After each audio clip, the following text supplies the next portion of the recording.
अब इस चैप्टर में मात्र 3 टॉपिक बचा हुआ है। एक टॉपिक है आयनन ऊर्जा,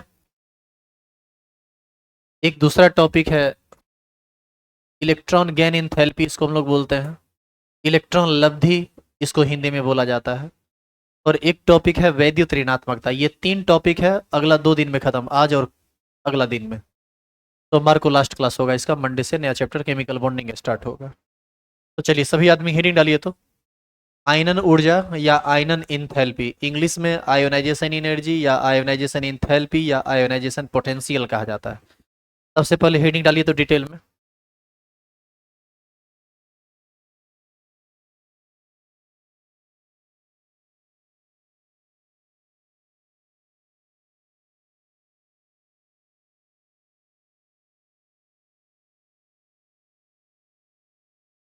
और ये जो गाइडलाइन आपको दिया गया, ये इसलिए दिया गया क्योंकि जानते हो मैक्सिमम जो फुल पेमेंट किया हुआ है नो क्लास में नहीं आ पाता है। कारण है कि क्लास में जगह नहीं, अभी भी 3 लड़की निकली है क्लास से, क्योंकि उसका फुल पेमेंट है। बताओ उसका क्या गलती है कि क्लास में नहीं बैठेगी। जो नए लोग हैं बैठे हुए हैं, अब आपको हम उठा के बाहर नहीं कर सकते, उससे बेहतर है कि सारा व्यवस्था को सही कर दिया जाए।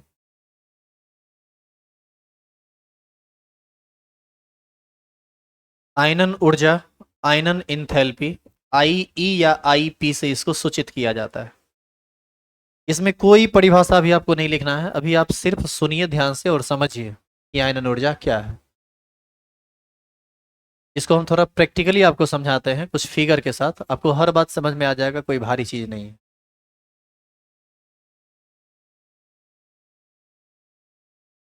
चेंज करो इसे।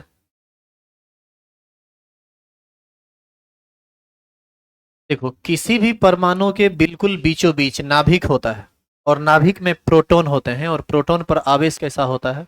पॉजिटिव।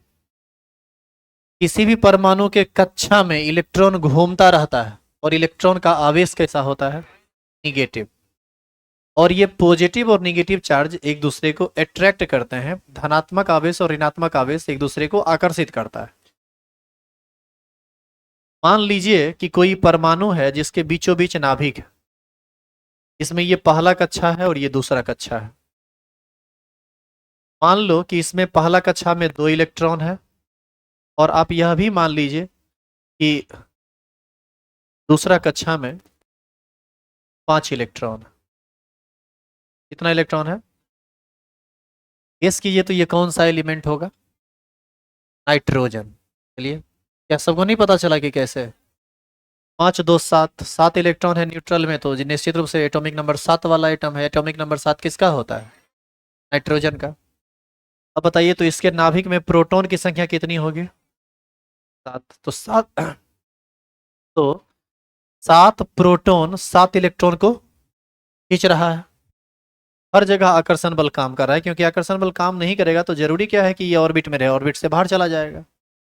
अब हम चाहते हैं, अभी ये एटम है, परमाणु है, अब हम चाहते हैं कि हम इस परमाणु के बाहरी कक्षा से इस एक इलेक्ट्रॉन को बाहर निकाल दें। यदि हम इस एक इलेक्ट्रॉन को बाहर निकालेंगे तो आपको ऐसा नहीं लगता है कि नाइट्रोजन पर एक प्लस चार्ज आ जाएगा? क्योंकि इलेक्ट्रॉन का नुकसान होगा तो पॉजिटिव चार्ज हावी होगा। तो सबसे बड़ी बात यह है कि हम इसको बाहर निकालेंगे कब, किस स्थिति में? इसको हम उस स्थिति में बाहर निकाल सकते हैं जब इस प्रोटॉन और इस इलेक्ट्रॉन का जो आकर्षण है उसको हम खत्म कर दें, क्योंकि यदि ये आकर्षण बना हुआ रह गया तो वो कभी भी बाहर नहीं आएगा। तो इस आकर्षण बल को खत्म करने के लिए आप इसको गर्म कीजिए या आप इसको एनर्जी दीजिए ताकि यह आकर्षण खत्म हो जाए। तो कम से कम इतना एनर्जी आप दीजिए ताकि यह नाइट्रोजन का परमाणु अपने बाहरी कक्षा से एक इलेक्ट्रॉन का त्याग कर सके। यदि ये ऐसा करता है तो नाभिक में 7 प्रोटॉन बचेगा, पहला कक्षा में 2 इलेक्ट्रॉन बचेगा और बाहरी कक्षा में 4 इलेक्ट्रॉन बचेगा। और ऐसी स्थिति में इस पर बताओ एक धनावेश ज्यादा हो जाएगा और ये परमाणु से आयन बन जाएगा।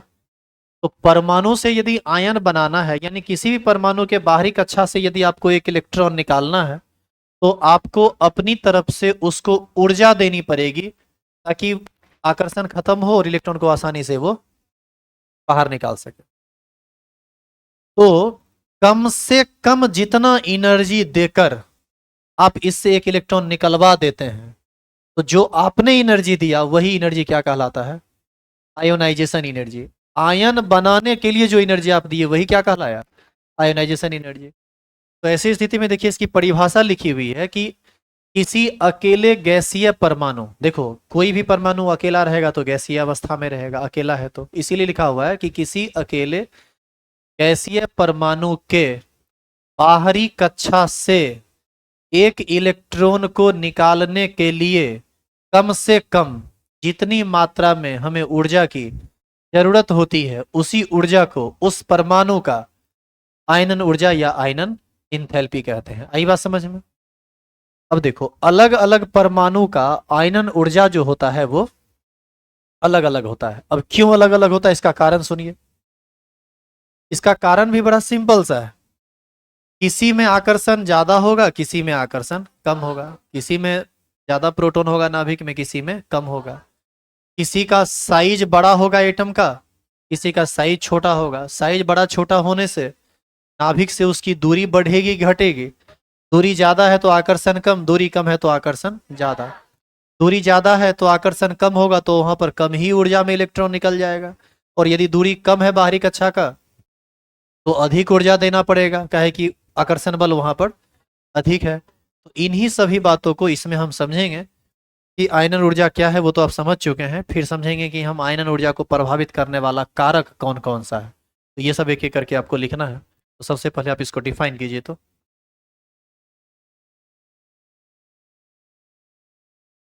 आप सिर्फ इस परिभाषा को लिखेंगे जो येलो में लिखा हुआ है। अकेले गैसीय परमाणु के बाहरी कक्षा से एक इलेक्ट्रॉन निकालने के लिए कम से कम जितनी मात्रा में ऊर्जा की जरूरत होती है उसे आयनन ऊर्जा कहते हैं। क्या ये समझ में आया?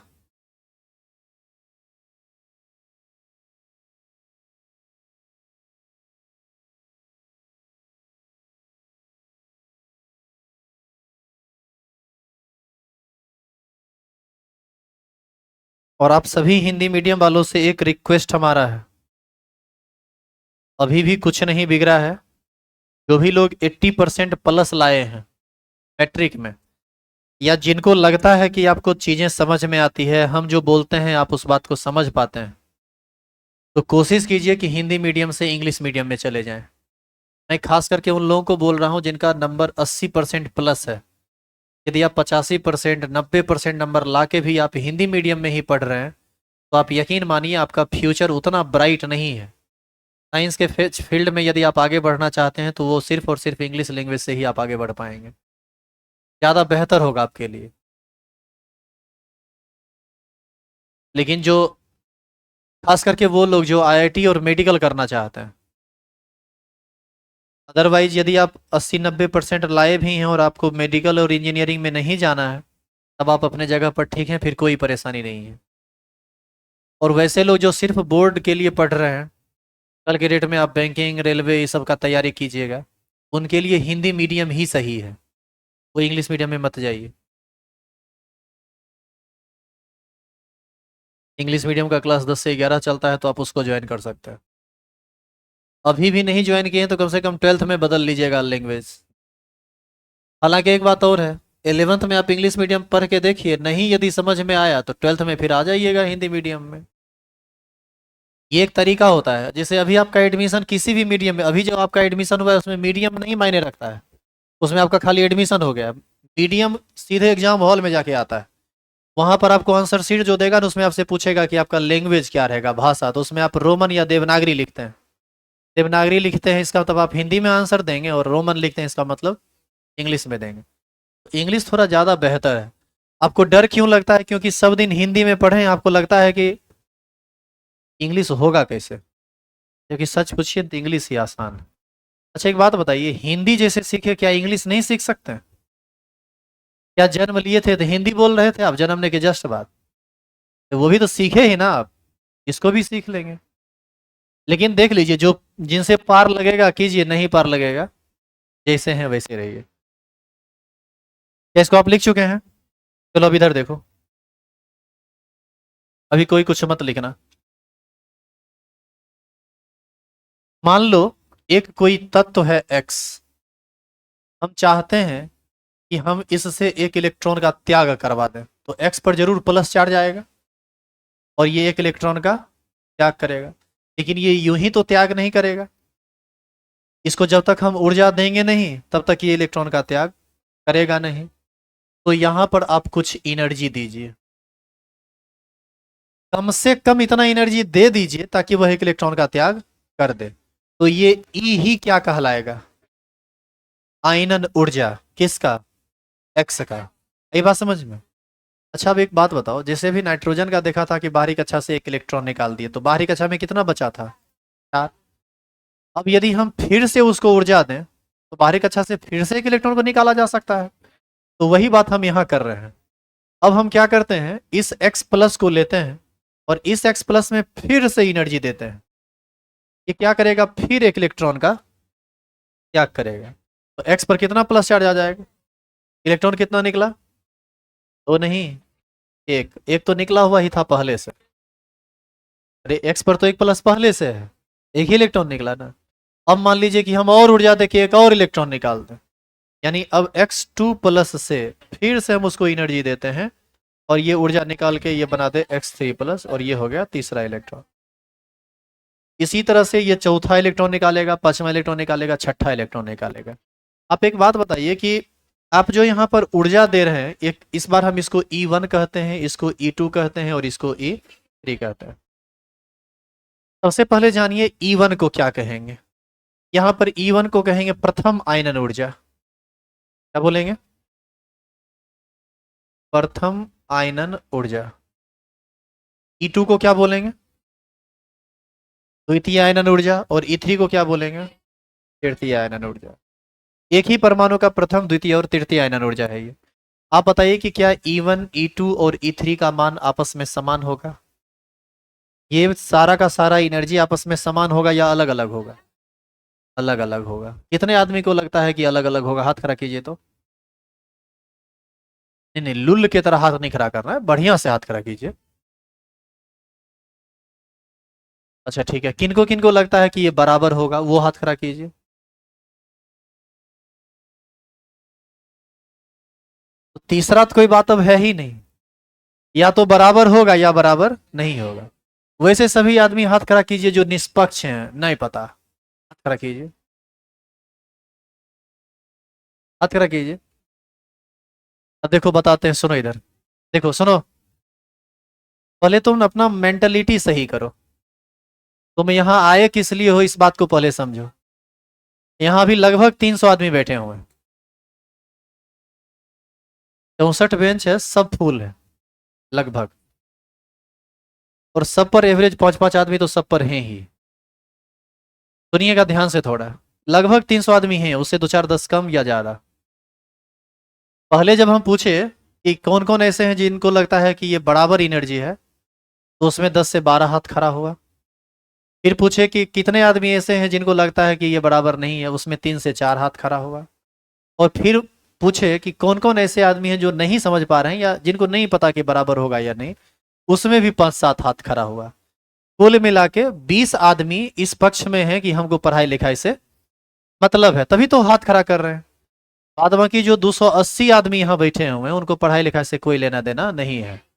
बराबर है तो भी ठीक, नहीं बराबर है तो भी ठीक, बराबर है नहीं है हमरा नहीं पता तो भी ठीक। मतलब 270-80 आदमी ऐसे हैं, क्या हो रहा है यहाँ हमरा नहीं मतलब है, हम नहीं जानते हैं, हमको नहीं मतलब है। अब जो है सो आप अपना देख लीजिए, आप जानिए, हमरा हमरा क्या मतलब है।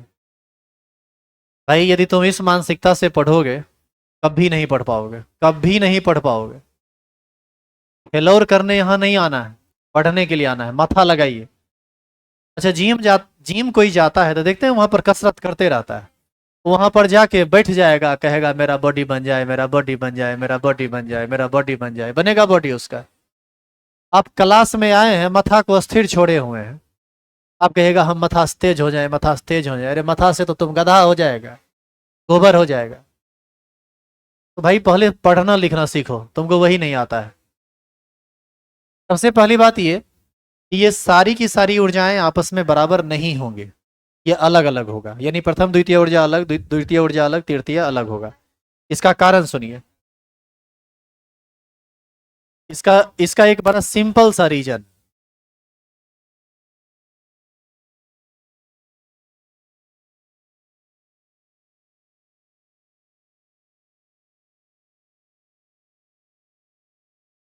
पहले 7 प्रोटॉन था, 7 इलेक्ट्रॉन था। तो 7 प्रोटॉन 7 इलेक्ट्रॉन को खींच रहा था, तो जो ऊर्जा दी है उसमें अपना इलेक्ट्रॉन बाहर चला गया। अब सुनिए, अब इसके पास बचा कितना इलेक्ट्रॉन? बाहरी कक्षा में 4, प्रोटॉन तो 7 है। अब बताइए कि खींचने वाला ज्यादा हो गया, खींचाने वाला कम हो गया। ऐसी स्थिति में ये इसको ज्यादा न खींच लेगा, यानी पहले से ज्यादा आकर्षण बल काम करने लगेगा इस 6 पर। तो अब जब दोबारा ऊर्जा देके इसको निकालना चाहेंगे तो आपको पहले की तुलना में ज्यादा ऊर्जा देना पड़ेगा, और तब जाके ये इलेक्ट्रॉन निकलेगा। अब तो और ज्यादा टाइटली बॉन्डेड हो जाएगा ये। अब जब 5 इलेक्ट्रॉन टोटल बचा, तो 7 प्रोटॉन 5 को खींच रहा, और ज्यादा खींच लेगा। यानी ये इलेक्ट्रॉन निकालिएगा तो उस दोनों की तुलना में सबसे ज्यादा ऊर्जा यहाँ देना पड़ेगा, इसके बाद इसमें और ज्यादा देना पड़ेगा, इसमें और ज्यादा देना पड़ेगा। यानी जैसे जैसे आप आयनन ऊर्जा में बढ़ते जाएंगे, वैसे वैसे आपको ऊर्जा की मात्रा बढ़ानी पड़ेगी। तो यहाँ से स्पष्ट तौर पर कहा जा सकता है कि E1 जो होगा वो सबसे छोटा होगा, E2 उससे बड़ा होगा, E3 उससे बड़ा होगा, एंड सो ऑन। मतलब इसी तरह से जैसे जैसे हम आगे बढ़ते जाएंगे ऊर्जा बढ़ती चली जाएगी। क्लियर हुआ ये? उतारेंगे।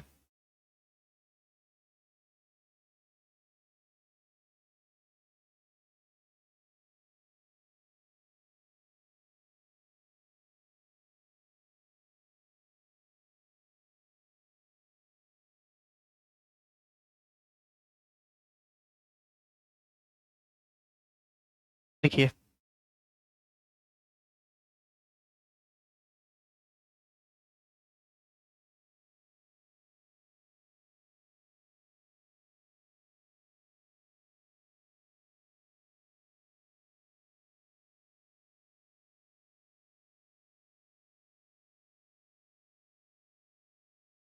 अच्छा ये बात बताओ, पहला से ज्यादा कंफर्टेबल आप क्लास में फील करते हैं कि नहीं? सबका रीजन है बस वो एक फैन जो बीच में लगा हुआ है, अंदर के सारे एयर को बाहर भगा दे रहा है। क्लास की गर्मी बढ़ती थी आपके सांस की वजह से। अब सांस छोड़ते हैं किस गैस के रूप में? Carbon dioxide. कार्बन डाइऑक्साइड एक गर्म गैस होता है। कार्बन डाइऑक्साइड की मात्रा जितनी ज्यादा बढ़ेगी उतना ज्यादा गर्मी आपको लगेगा। दूसरा बात है ह्यूमिडिटी का बढ़ना। और यदि तुमको लगता है कि ये फैन काम नहीं कर रहा है तो 5 मिनट के लिए इसको बंद करके दिखाएं। Yes sir. एक्सपेरिमेंट करने में कितना तेजी है। वो बंद हो जाएगा ना, लाइट कभी कटेगा तो अपने बंद हो जाएगा। पता चला 5 मिनट हम बंद रखे, उसी वक्त लाइट भी चली गई। जुल्म हो जाएगा।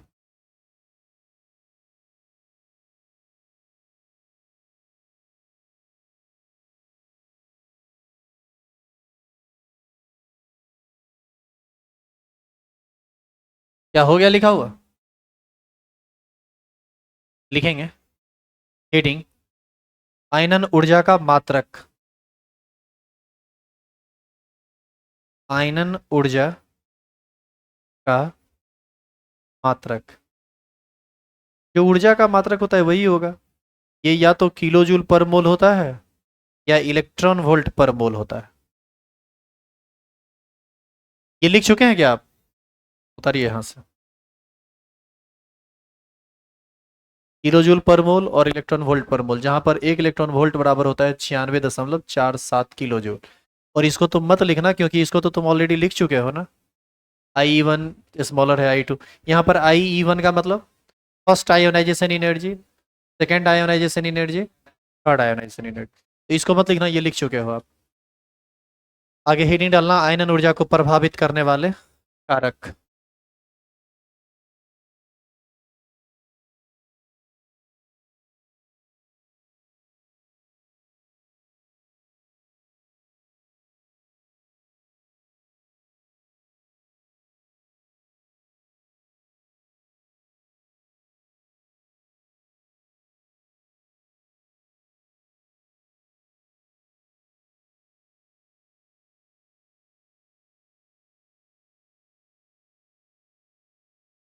देखिए, सबसे पहला नाभिकीय आवेश। Factor affecting ionisation potential 1 number में लिखेंगे नाभिकीय आवेश। अच्छा एक बात बताओ, नाभिकीय आवेश का मतलब नाभिक में उपस्थित आवेश। पॉजिटिव चार्ज अंदर में जितना ज्यादा रहेगा आकर्षण उतना ही ज्यादा होगा, और आकर्षण जितना ज्यादा होगा इलेक्ट्रॉन निकालने के लिए आपको उतनी ही अधिक ऊर्जा की जरूरत पड़ेगी ना। इसका मतलब हम कह सकते हैं कि नाभिकीय आवेश के बढ़ने से नाभिक तथा बाहरी कक्षा में उपस्थित इलेक्ट्रॉन के बीच का आकर्षण बल बढ़ता है, अतः आयनन ऊर्जा का मान भी बढ़ जाता है। इसका मतलब नाभिकीय आवेश जितना ज्यादा होगा आयनन ऊर्जा का मान भी उतना ही ज्यादा होगा। लिखिए तो आगे। नाभिक के पॉजिटिव आवेश के बढ़ने से इलेक्ट्रॉन और नाभिक के बीच आकर्षण बल बढ़ता है, अतः आयनन ऊर्जा का मान बढ़ जाता है। दूसरा लिखेंगे परमाणु का आकार। लिखिए, अभी ये सब हल्का है, तेजी में लिख के खत्म कीजिए तो इसको।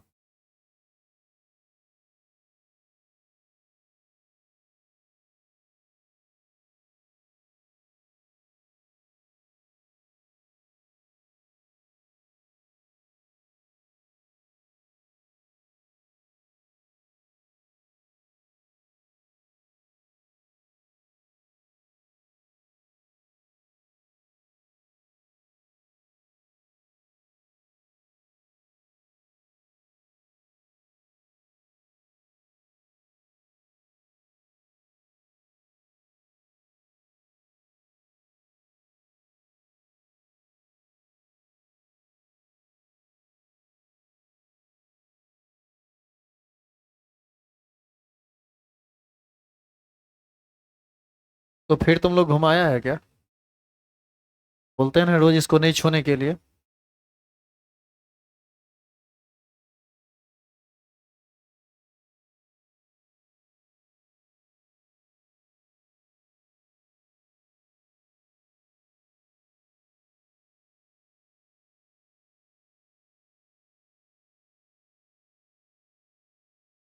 हो गया लिखा हुआ।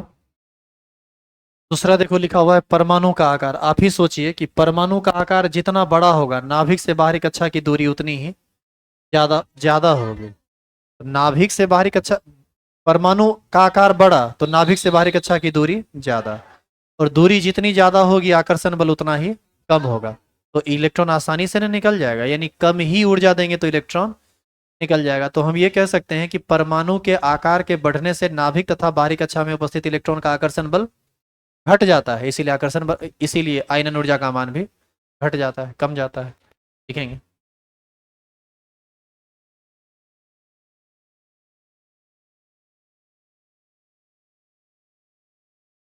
क्या तकलीफ है? वहां भी टीवी में आगे आ रहा है, वहां देखो ना, वहां इधर देखना जरूरी थोड़ा है, वहीं से देख के लिख लो। कौन चीज भनर भनर कर रही है? अरे ओ अच्छा, तो उधर से अब आदत डालो। हाँ, तो अब उधर से आदत डालो, जब समझा रहे हैं तब इधर देखो हाँ?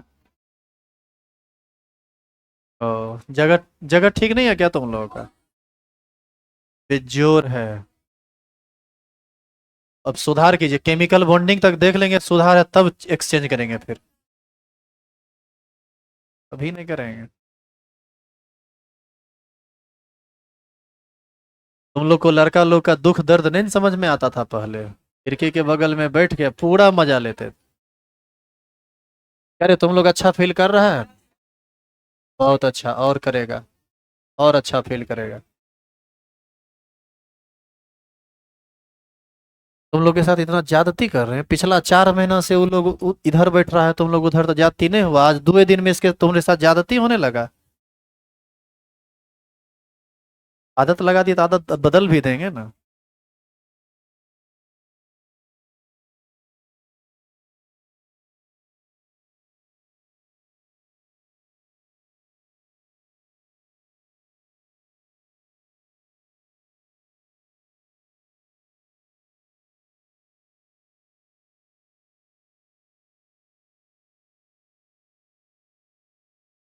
देखने में दिक्कत होता है बोर्ड? है मारेंगे 2 थप्पी, यस सर यस सर, हमेशा यस सर।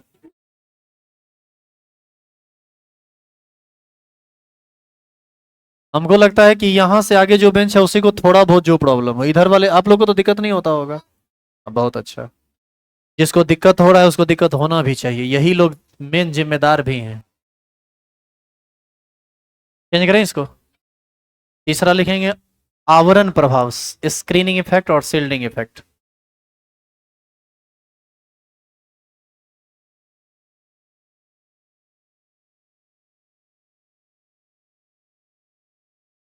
वैसे जितना ज्यादा बोल रहे हैं ना कि दिक्कत होता है, उतना ज्यादा दिक्कत होता थोड़े है। सब बैच में तो सब बैठवे करता है, कहाँ परेशानी बताता है। लड़की आदमी हुई है, मतलब मनुष्य है, लड़का मनुष्य नहीं है।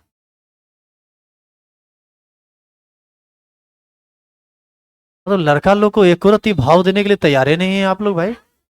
अजीब आदमी है आप लोग।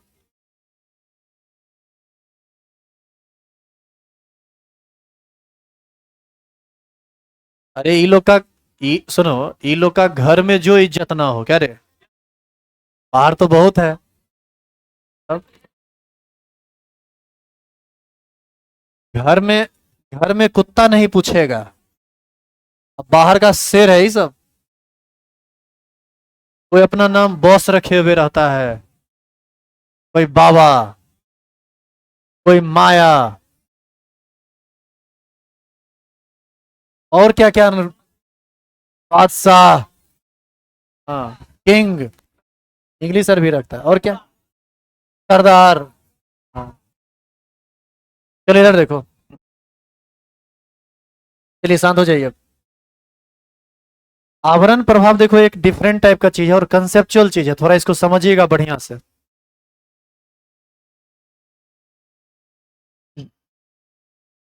तुम लोग एक क्लास पीछे हो गए हो, क्योंकि ये क्लास बैठे हो।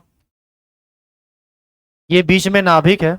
इंग्लिश मीडियम में आज ही ये चैप्टर समाप्त हो रहा है, सोमवार से केमिकल बॉन्डिंग स्टार्ट हो जाएगा, आपका एक क्लास पीछे हुआ। संडे को तो सोचे थे पढ़ा देंगे, लेकिन कल कोई क्लास लेंगे नहीं। पिछला एक वीक से इतना ज़्यादा पढ़ाए हैं, इतना ज़्यादा पढ़ाए हैं। एक वीक से नहीं, पिछला एक महीना से छुट्टी हुआ ही नहीं है हमको। संडे को भी क्लास हुआ है, इवन रात में भी लाइव क्लास लेते रहते हैं। पागल बने हुए हैं हम। इसीलिए कल छुट्टी है सब बैच में, खाली क्रिकेट खेलेंगे बैठ के टीवी में। इधर देखो, क्या बोले, क्रिकेट खेलना आता है? ये सब बात कैसे बोल देते हैं, बेगूसराय में रहे। आप एक दिन क्रिकेट खेलते देख लीजिए तब समझ में आएगा।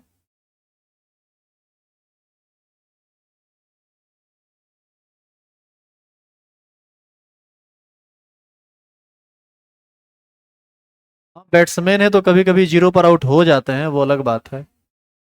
बाकी बॉलर खौफ में रहता है, आप कहते हैं खेलने आता है, अलग अलग ये लेवल का बात ये लोग करते हैं। मतलब कुछ बुझने के लिए तैयार नहीं है। चलो इधर देखो, टोटल इलेक्ट्रॉन बताइए तो यहाँ कितना आप देख रहे हैं? दो, 8, 2, 10, 3, 13। तो इसमें जरूर 13 प्रोटॉन होगा। 13 प्रोटॉन 13 इलेक्ट्रॉन को बैलेंस करा है, जरूर ये अल्युमिनियम का आइटम है। देखो हम लोग यहाँ पर सिर्फ आकर्षण को देख पाते हैं, प्रतिकर्षण को देखते ही नहीं है। यहाँ पर अब आकर्षण और प्रतिकर्षण दोनों देखना है। देखिए कैसे, वो हम दिखाएंगे तब आपको दिखेगा। पॉजिटिव चार्ज और निगेटिव चार्ज के बीच क्या होगा? आकर्षण। नाभिक के धन आवेश और कक्षा में उपस्थित इलेक्ट्रॉन के ऋण आवेश के बीच आकर्षण होगा, हाँ या ना? क्योंकि अपोजिट नेचर का चार्ज एक दूसरे को आकर्षित करता है। लेकिन जरा सोचिए कि ये जो इलेक्ट्रॉन है जिस पर निगेटिव चार्ज है और ये जो इलेक्ट्रॉन है इस पर निगेटिव चार्ज है, तो निगेटिव चार्ज को तो प्रतिकर्षित करेगा। तो वास्तव में जितना आकर्षण इसका इस सब पर होना चाहिए, उस वास्तविक आकर्षण को ये रिपल्सन खत्म करेगा कि नहीं करेगा? या खत्म नहीं करेगा तो कम कर देगा कि नहीं कर देगा? तो ये जितना आकर्षण यहां होना चाहिए उसकी तुलना में घटा देता है उसके आकर्षण को। कौन? अंदर वाले कक्षा का इलेक्ट्रॉन और बाहरी कक्षा का इलेक्ट्रॉन का प्रतिकर्षण, क्योंकि सेम नेचर का चार्ज एक दूसरे को प्रतिकर्षित करता है। तो इसके आकर्षण में जितना कमी इसके प्रतिकर्षण से होगा उसी को हम लोग आवरण प्रभाव कहते हैं। आवरण का मतलब होता है पर्दा डालना। आपको ऐसा नहीं लगता है कि नाभिक और बाहरी कक्षा के बीच ही एक पर्दा के रूप में आ गया है? देखिए ना, इंग्लिश में तो स्क्रीन भी लिखा हुआ है। स्क्रीन का तो मतलब ही होता है पर्दा, स्क्रीनिंग इफेक्ट, आवरण प्रभाव। इसी को हम आवरण प्रभाव कहते हैं। अब जरा सोचिए कि ये रिपल्सन जितना ज्यादा होगा, यहाँ से इलेक्ट्रॉन को निकालना उतना ही आसान आसान होगा। क्योंकि आप इस इलेक्ट्रॉन को निकालना चाह रहे हैं और ये है जो इसको प्रतिकर्षित कर रहा है। तो बताइए कि इसमें इलेक्ट्रॉन की संख्या जितनी ज्यादा होगी आवरण प्रभाव उतनी ही ज्यादा होगा, क्योंकि इलेक्ट्रॉन जितना ज्यादा होगा रिपल्सन उतना ज्यादा होगा, और इलेक्ट्रॉन यदि कम होगा तो आवरण प्रभाव कम होगा, तो वहां पर इलेक्ट्रॉन निकालना मुश्किल होगा। तो इसको देखो लैंग्वेज में हम कैसे लिखते हैं, आपको हम पहले यही समझाते हैं। हम लिखेंगे, सुनिए पहले, हम ये कहेंगे कि किसी तत्व के नाभिक और बाहरी कक्षा के इलेक्ट्रॉन के बीच आकर्षण होता है, जबकि यही बाहरी कक्षा के इलेक्ट्रॉन और अंदर के कक्षा के इलेक्ट्रॉन के बीच प्रतिकर्षण होता है, जिसके कारण नाभिक और बाहरी कक्षा के बीच का वास्तविक आकर्षण बल इस प्रभाव के कारण घट जाता है। इसी प्रभाव को हम क्या कहते हैं, आवरण प्रभाव। इसी को यदि ढंग से लैंग्वेज में लिखें तो हम कहेंगे कि तत्वों के कोर इलेक्ट्रॉन, कोर इलेक्ट्रॉन का मतलब नहीं, कोर संयोजी इलेक्ट्रॉन का मतलब बाहरी कक्षा और कोर इलेक्ट्रॉन का मतलब अंदर वाला कक्षा। तो तत्वों के कोर इलेक्ट्रॉन की स्थिति नाभिक तथा संयोजी इलेक्ट्रॉन के बीच आ जाने पर, अब आप जरा देखिए तो यहां ये है संयोजी इलेक्ट्रॉन, ये है कोर इलेक्ट्रॉन और ये है नाभिक। वहां पर क्या लिखा है, तत्वों के कोर इलेक्ट्रॉन यानी बीच वाले इलेक्ट्रॉन की स्थिति नाभिक तथा संयोजी इलेक्ट्रॉन यानी बाहरी इलेक्ट्रॉन के बीच आ जाने पर संयोजी इलेक्ट्रॉन नाभिक से आवृत हो जाता है, मतलब पर्दा पड़ जाता है, जिसके कारण नाभिक तथा संयोजी इलेक्ट्रॉन के वास्तविक आकर्षण बल में कमी आ जाती है, जिसे हम आवरण प्रभाव कहते हैं।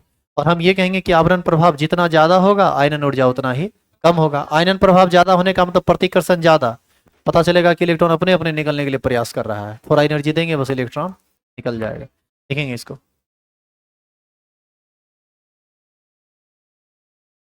आप इस स्टेटमेंट को लिखिए, ये एरो यहाँ छूटा हुआ है लिखने के लिए, ये भी लिखना पड़ेगा। पहले आप ये लिख लीजिए, फिर आप लिख देना कि आवरण प्रभाव अधिक होगा तो आयनन ऊर्जा कम होगा।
इससे संबंधित जो बातें कही गई है उसको थोड़ा सीरियसली लीजिएगा। आज तारीख कितना है, 15, 25 से निकाल बाहर शुरू कर देंगे। इस बीच में कुछ दिक्कत नहीं करेंगे, खाली चेकिंग चलेगा। आइडेंटिटी कार्ड सब लोग अपना अपना पास में रखिएगा, तो कल से आप सबका चेकिंग चलेगा कि कहाँ क्या स्थिति है वो देखेगा वहां पर। कल से मतलब सोमवार से।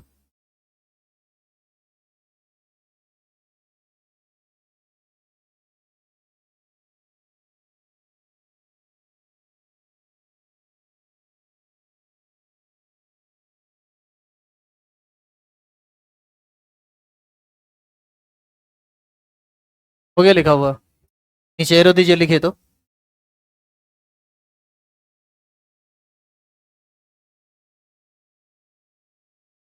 लिखेंगे आवरण प्रभाव के अधिक होने से, अच्छा इसको लिख लीजिए, बाद में उसको लिख लीजिएगा।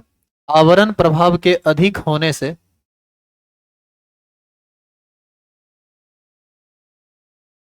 आवरण प्रभाव के अधिक होने से आयनन ऊर्जा का मान घट जाता है। आवरण प्रभाव के अधिक होने से आयनन ऊर्जा का मान घट जाता है।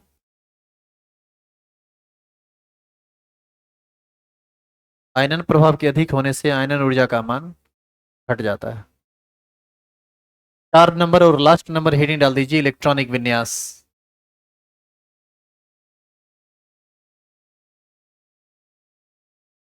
इसका स्टेटमेंट लिख लो, समझाएंगे हम इसको कल, परसों, मतलब नेक्स्ट क्लास में। इलेक्ट्रॉनिक विन्यास भी प्रभावित करता है किसको? आयनन ऊर्जा को। कैसे प्रभावित करता है वो आज सिर्फ स्टेटमेंट में आप इसको लिख लीजिए, ये सब हम कल बताएंगे।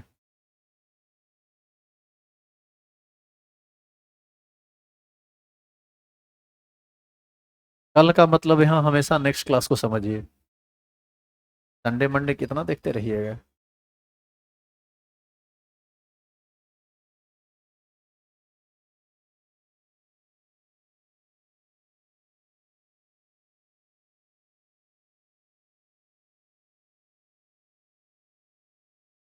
एग्जाम्पल, उसमें एग्जाम्पल क्या है?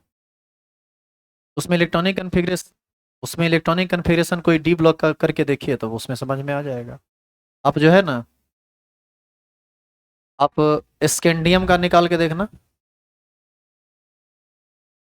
और आयरन का निकाल के देखना घर पर, देखना क्या क्या आता है।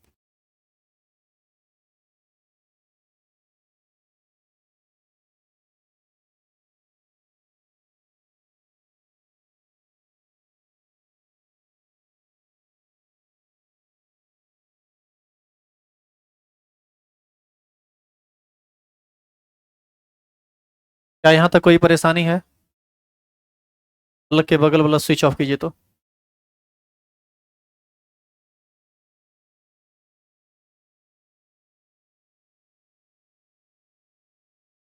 एक लड़का कोई पी उस फैन को थोड़ा साइड करो तो। नहीं नहीं, खड़ा हो गया बढ़िया से, उसको थोड़ा घुमा दो इधर। बस बस बस। चलिए आप लोग पीछे वाला हाइट पर जो बैठे हुए निकलिए तो।